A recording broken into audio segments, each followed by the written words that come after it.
So let's just see how we can manage state of an object using the useState hook. So in the useState hook, as an initial state we can pass object. So we can pass the user object like the name and the age of an user, and this will return the user and the set user function. While updating the object state, we have to be more careful to avoid any unintentional overriding of the properties of the object. So suppose we are updating using the set user function, we must pass one function with the previous state.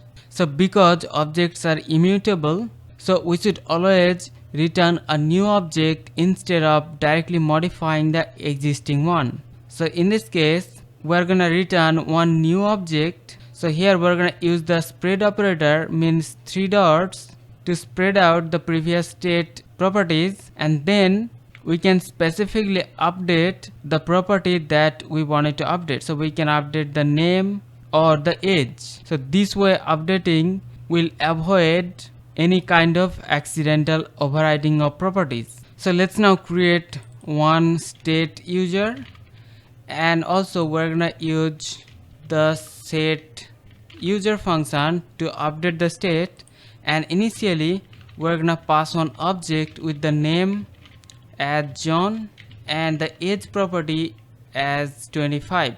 So we have this user with the initial name and age, and inside the p tag we're gonna print the name user.name, and also we're gonna print the age user.age.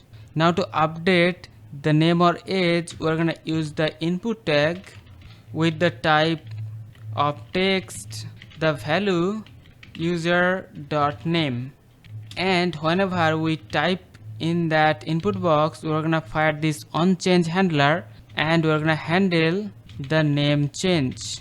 Similarly, also we're gonna create another input field, change the age of that user, and we're gonna have the function handle age change.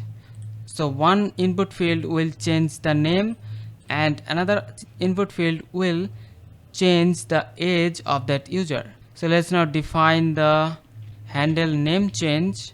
So here we're gonna use the set user, and we're gonna pass one function with the previous user, and because objects are immutable, we should return one object. So first of all, we're gonna spread all the properties of the previous user, and then we're gonna specifically update the name. So here the function will receive one event object. So we're gonna use the event.target.value to get the value from the input field. So whenever we type in that input field, on every change it will fire this function, and the function will spread all the other properties, and it will update the name with the target value. That means the value from the input field. So we can do the similar thing with the handle age change also. So here also we're gonna update the age property only.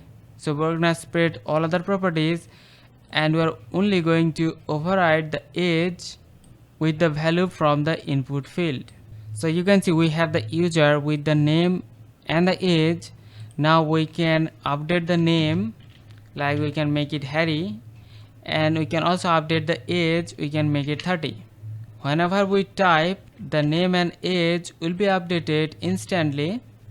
So this is the way we can safely manage and update objects in React while using the useState hook.